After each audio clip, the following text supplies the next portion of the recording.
Hey guys, welcome back to another review. It has been a while, and I apologize because of everything with the COVID, and I haven't been renting cars. I haven't been traveling very much, but I wanted to do this review. I happen to be in North Carolina, and what I have behind me right now is a 2020 Nissan Maxima. That's right, I said Nissan Maxima. You guys probably have heard about the car. You probably have, known about it, the history. And if you don't know the history with the Nissan Maxima, these cars,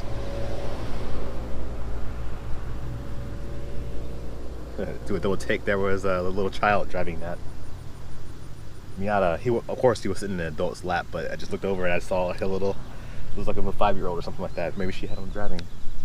But yeah, Nissan Maxima. I feel like the Maxima has been like Nissan's flagship. It's always been Nissan's flagship sedan. The problem was, it sort of got lost. The car was, it had the powerful V6 engine. It was, a big step up from the Altima. So when you go to the Altima and you go to Maxima, it was like, okay, you got a powerful sedan, you get more room, and that was a sports sedan. Nissan marketed that car as a sports sedan. I think back in the early 90s, late 80s, they called it the 4-door sports car. So I'm going to review this car. I'm going to drive it. I'm going to see, is this car still a 4-door sports car, or is it kind of boring? So we're going on here. We'll see here automatically. I don't know if you can tell, headlights are LED. And that's standard. You're gonna get a lot of standard features with this. You're gonna get leather wrapped steering wheel standard. You're gonna need Nissan's for collision. You're gonna get a warning. You're gonna have their, and then it's a host of sticky features. You're gonna have rear automatic emergency braking, which there's some cones here in this parking lot, so I may give it a shot and see if it will actually do the job properly. And you're gonna get a few other bits, standard features, Android Auto, Apple CarPlay standard. But what we're going to do, I could cover the trims, but I recommend just checking out Nissan's website to see what best suits you. This model I have right now is the SV. All right, this is one step up from the base model, which is the S. All right, so the S is what comes with, I told you, the standard features. When you go up to the SV, which is this model, I believe you're going to get the adaptive cruise control, and you're going to get the blind spot monitor and leather seating. All right. When you go up from there, you have the SL. SL is going to give you the panoramic sunroof, and a couple other things. Now, where you branch off from there, you can choose which road you want to go. You want to go sporty or luxury. If you decide to go the sporty route, you go to the SR, which adds in more standard features, but it also adds in the sportier wheels, and the suspension is going to be sport tuned. If you decide to go the luxury route, go to the other road, you're going to be into the Platinum and the Platinum Reserve, and those models are going to be, it's going to keep some of the standard features the SR does, minus the sport stuff. So you're not losing anything. Either going in either direction. It's just you're deciding if you want to go luxury or sport.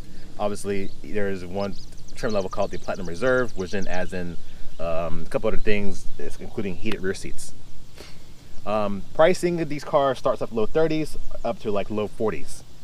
So I'm gonna tell you why the Maxima isn't doing. You don't see many on the road now, because I feel like I don't see many on the road, and I feel like, as a flagship model, Nissan sort of messed up in the early mid 2000 range, because when the Altima's grown. Let's face it, the Altima has grown up.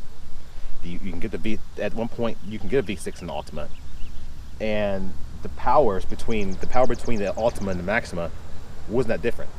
They were close in acceleration, and what was happening was, I felt that people were just buying Altima because the size. He wasn't like oh, I need a bigger car, the Altima most likely suit most people's needs as far as space.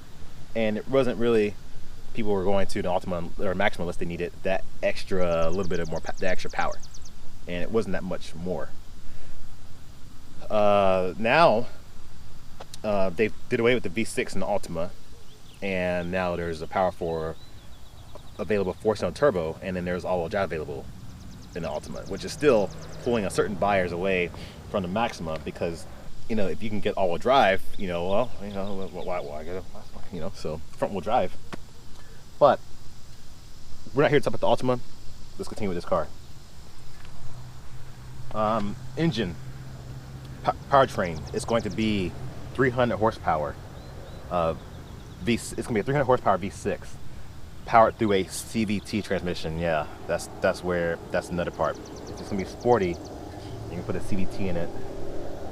You know, and you know, of course, Nissan is doing their thing. They're putting those kind of preset gear ratios instead of just having it one progressive ratio that can adjust based on the driving. They're having it stepped. While I can appreciate them adding that, trying to create that sporty flair, it just doesn't feel the same. It feels too synthetic.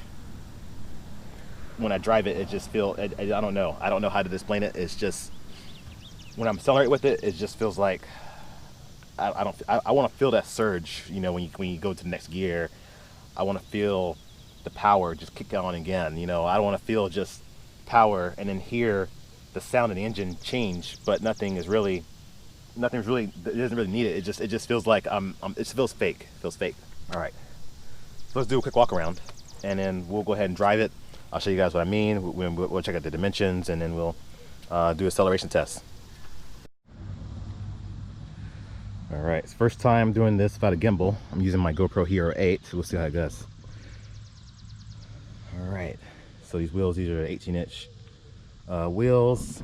This was, you know, like I said, you're gonna get more features. Now, if you want fog lights on this car, you will need to go up to, I believe, F to L. You'll get the front fog lights, and I don't like how it looks without it. You know, it looks plain. I wish they just added the standard, to be honest with you, because from a distance, it does kind of remind me of an Altima in a way. Because if you didn't know the difference, and you know, Nissan is reshaping all their cars, and they're starting to kind of blend in together. If you notice this piece here, this is taken directly out of the 370Z. So you can definitely see that they're trying to add that sporty flair by doing that with the headlight.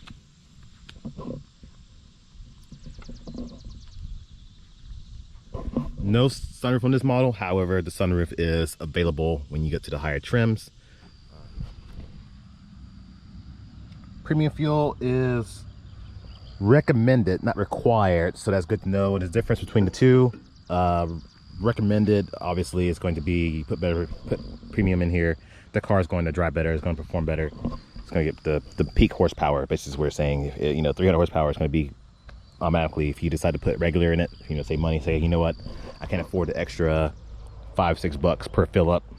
You can put regular in it, then you're going to lose a little bit of performance.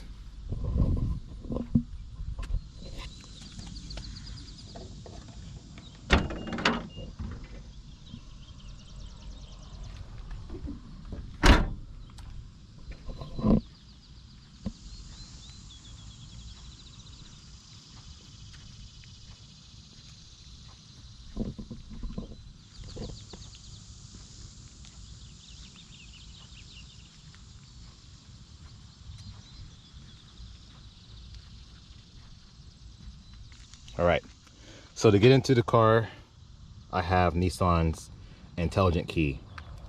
All right, so this is Nissan's intelligent key.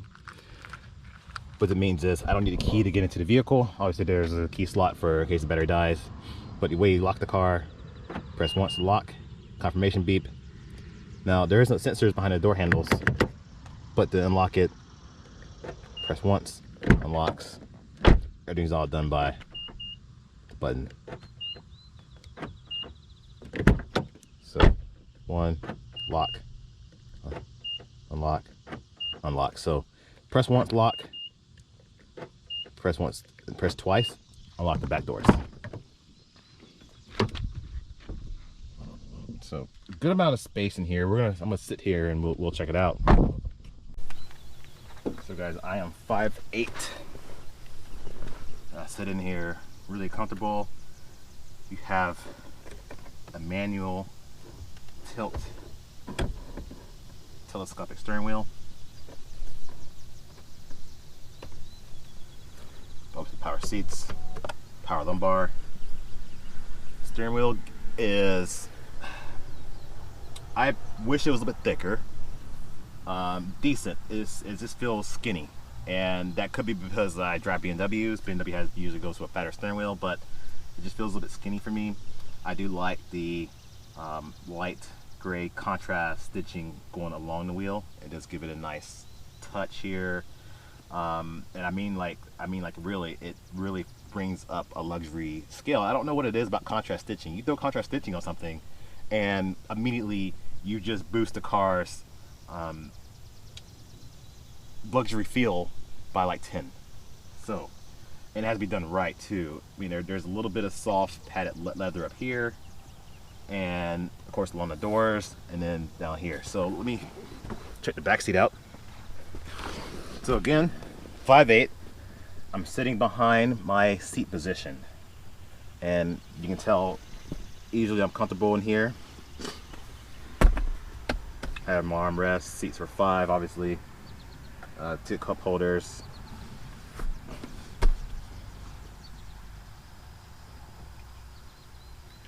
Just a couple air vents. No climate control back here. Just 2 air vents.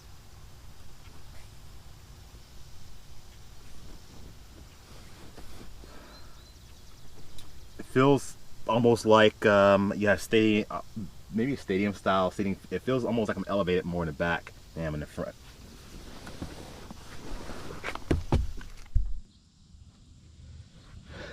And this is what I'm talking about with the faux leather stitching on the doors here.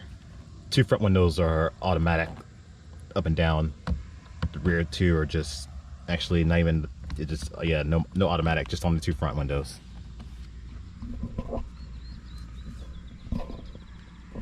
Automatic headlights. Headlights also can, when your wipers are in low, they will then activate the headlights automatically if everything's in auto. Auto dimming rearview mirror. You have a sunglass holder. Let's see, it holds my sunglasses. And these are Oakley drop point, by the way. Ooh, I don't know. Yes, it does, but it feels like it's really. I don't like the way it feels. Let's try this position here.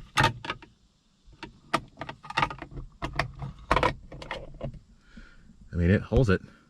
It's fitting in there. It just feels almost like it's a squeeze to fit. I'm not sure if I would use it. LED lighting throughout the cabin. And obviously incandescent light. You know, obviously this gives better lighting than the LED when it's on your face. Because I do that when I make up, you know, stuff. Alright, got the aluminum around doors. I think when you go up to like the platinum and stuff, you get wood, some type of wood trim.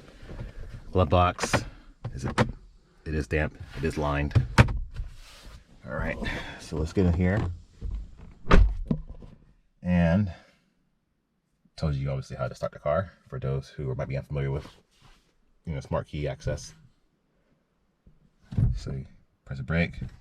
The next step, I'm gonna show you guys the startup sequence, how you get the little graphics.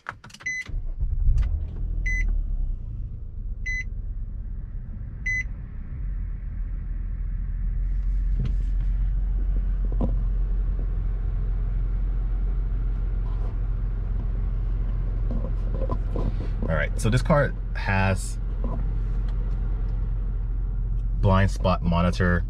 The light isn't on, you know, some cars you see it, the light is actually here, or sometimes it's on the housing. The light is actually here on this little piece just inside the A-pillar.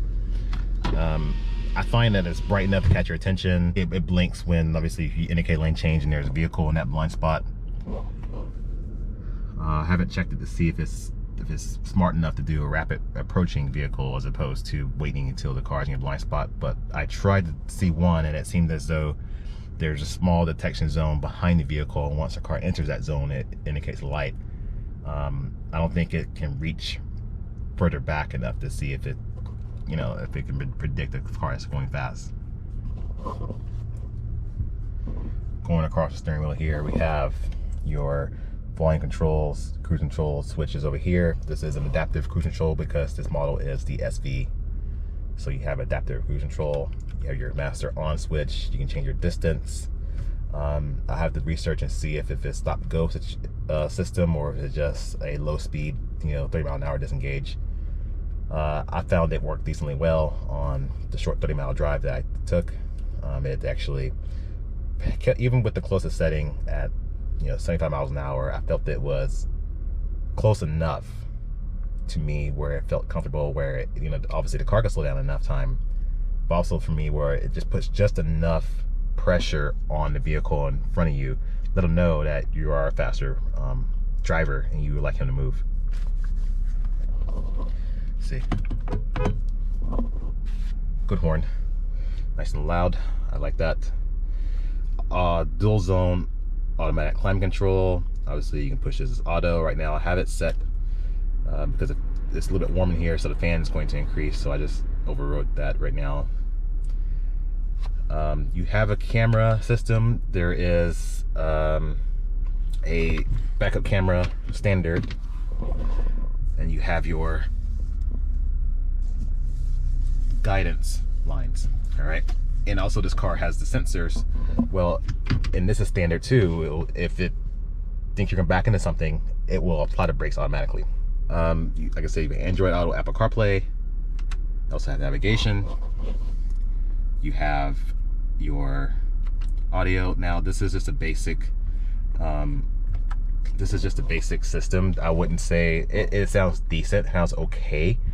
Audiophiles will probably want to step up to maybe to Bose. And I was surprised because at one point Bose used to be a standard thing with the Maximas. That was like another thing you get with the Maxima, but now they're not doing that. To get the Bose, unfortunately guys, you have to go up to, like I said, the SL. And obviously SL, you're getting, that's when you get the sunroof. That's where you're gonna get a couple other things here. But if you want the sunroof, you want the Bose, get the SL. This is just one step up from the base model.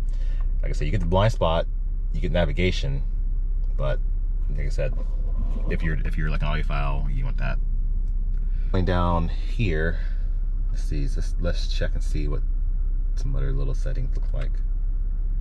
Let's go to menu, information, connections.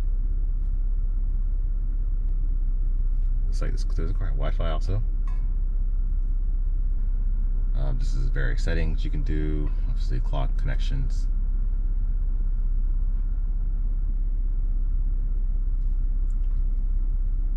Check the traffic, weather, not subscribed.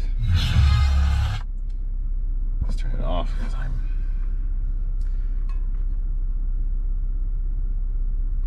obviously at the fuel prices, you could do that too. Our start-stop button is down here. They'll always have like reach up here, but actually here it's easy to reach.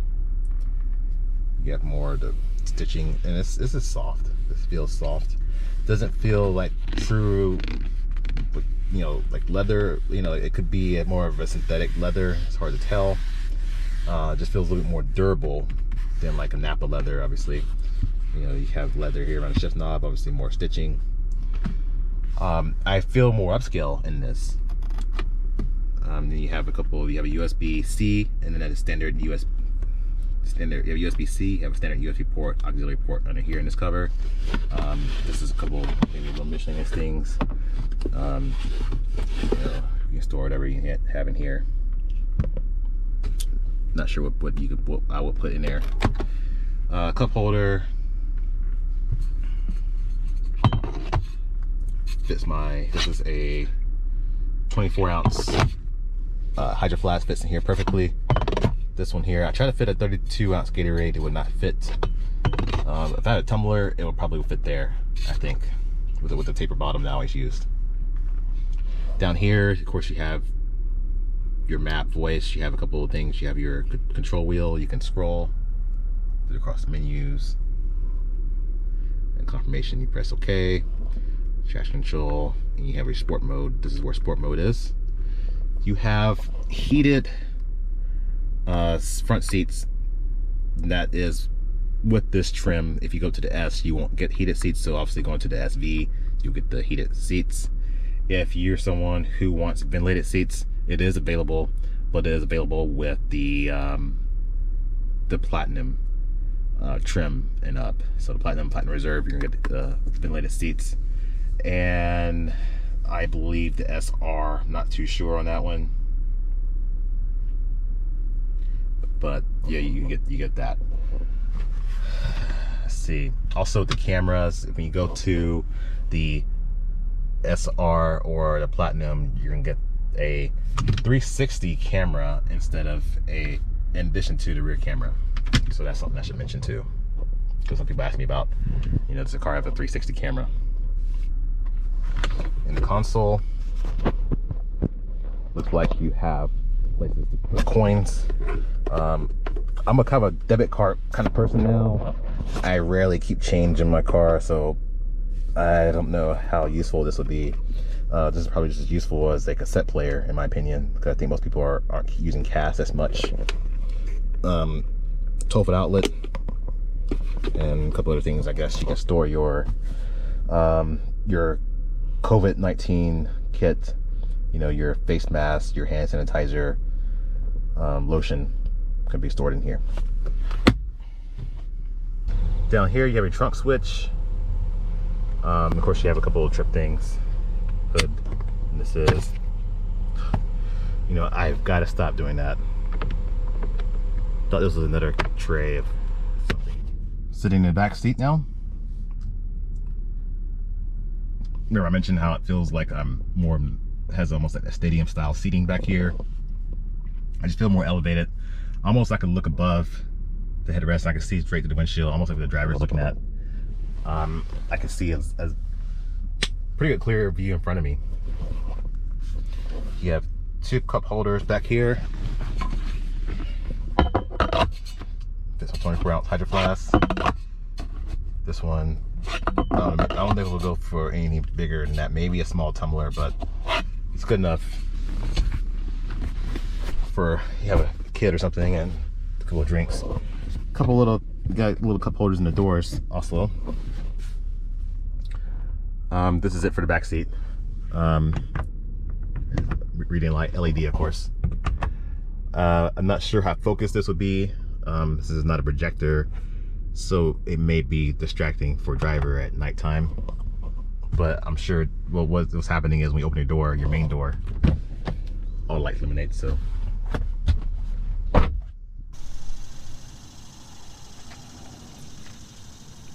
So trunk space, it's going to be right at 14.3 cubic feet of space. I think that's what I remember.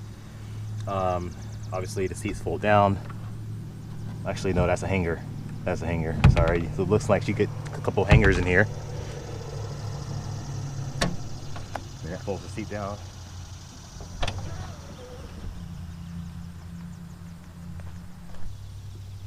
They don't go completely flat, but you do get that extra space.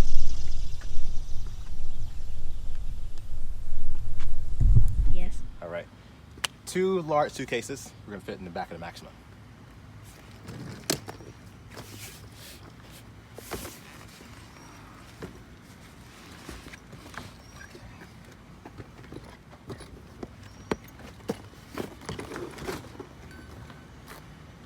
And a couple, I have my GoPro bag and a backpack here on the side. That's it.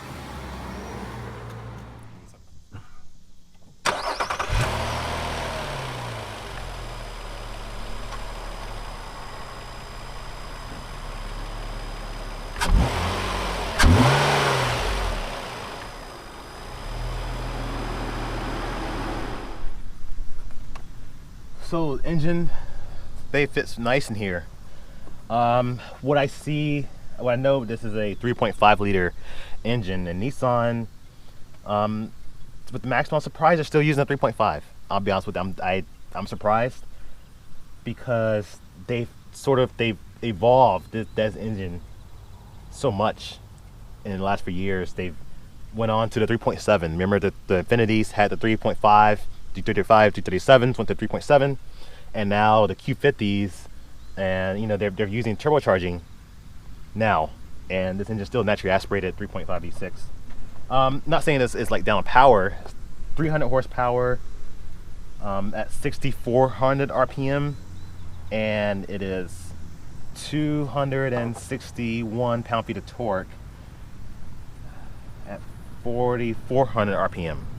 So it's not, this car isn't like a dog, or it feels, you know, slouch. I mean, everything is powered through the CVT, which goes through the front wheels.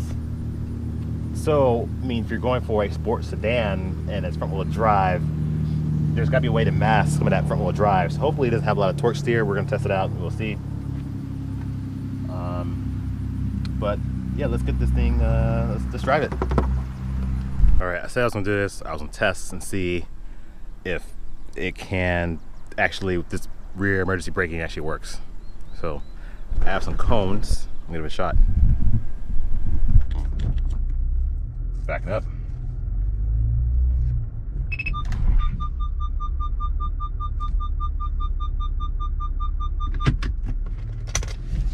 Okay, that worked a little bit better than I thought it would. So let me try again, because I actually pressed the brake myself because my brain just would not let me hit something. So let me try again and put confidence in the system now. Now I felt it grab the brakes.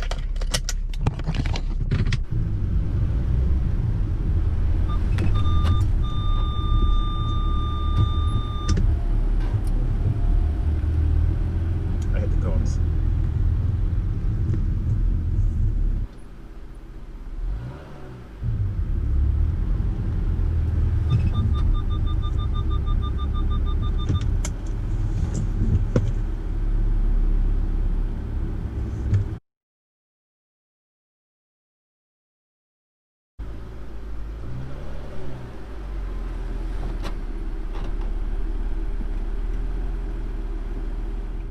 Put it in sport mode.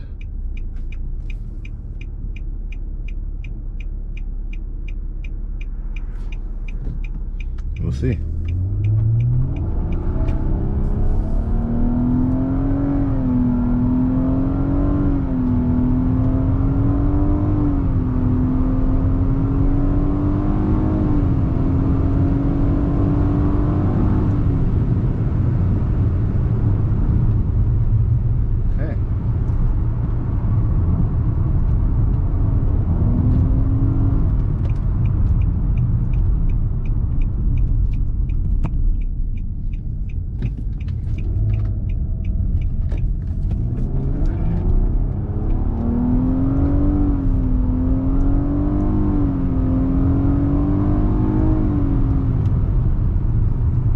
Those stepped gear changes, I just don't like it, but I can see why they do it.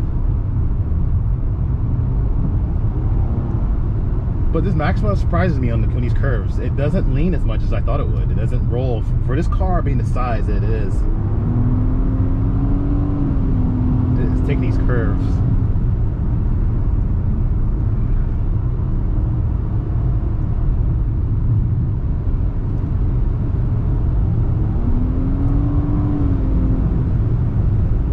Let's see, 30 mile an hour for this curve. I'm going a little bit over 80.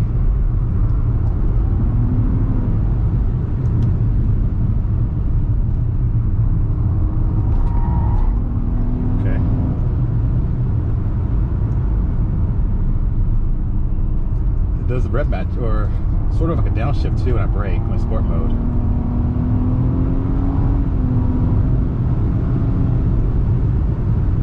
This car, surprisingly, for this being a non-sport model, but still have that sport feel. It really does. It's not rolling. They do a good job with the suspension to mask the size. because it doesn't drive on these curves as big as it looks.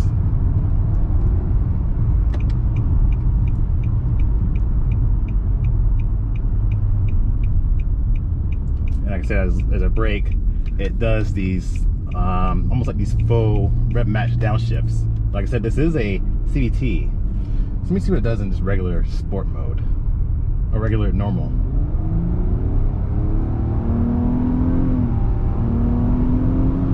It still shifts.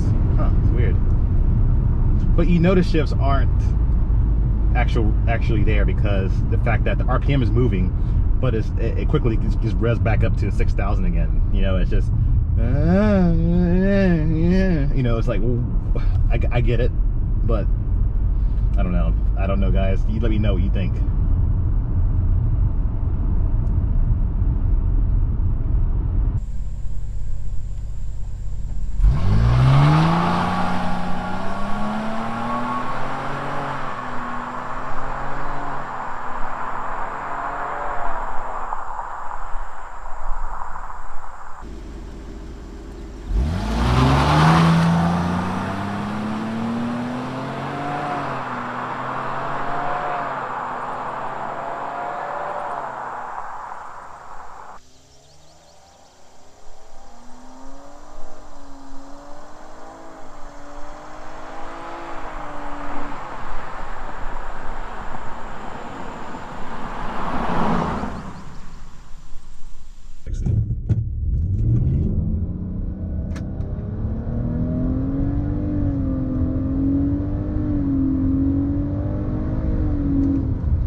So here's the normal driving, just to let you guys know, because most people who buy these aren't buying it for the sports car feel.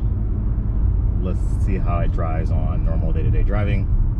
Also, I'm gonna cycle through all the modes of what you can see in the climate control or the main display.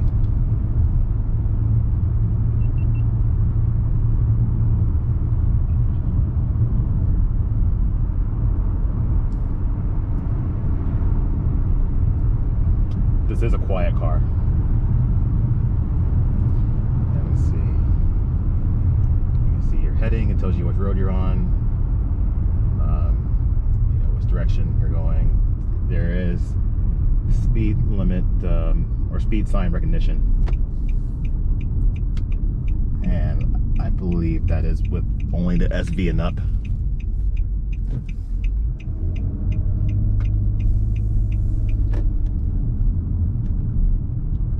Of course, you have your trip computer,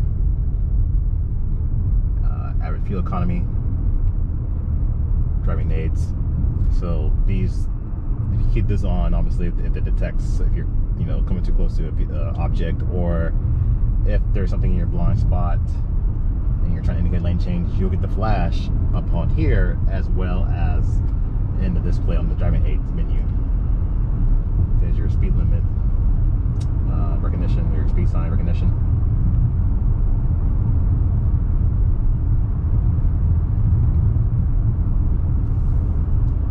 Got real-time tire pressure monitor on all 4 corners.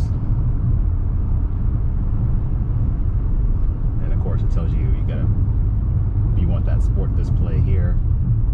And it shows your power, your speedo, of course your oil temperature, you know, water temperature, and vitals.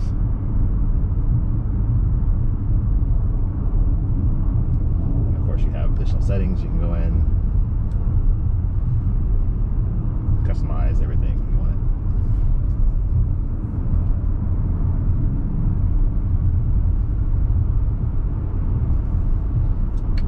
Cruise control, set your speed.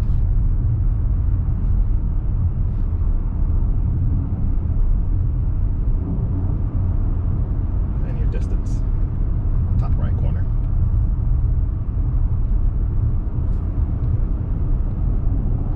Let's see.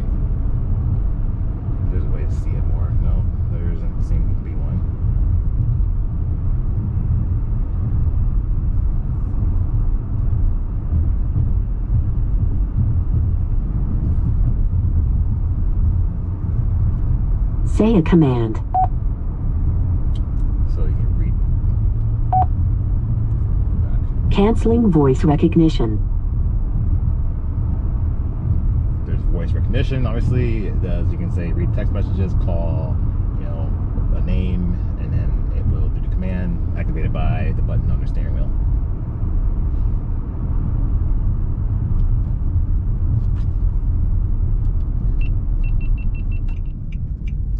Hope you guys enjoyed that review. Thanks for watching.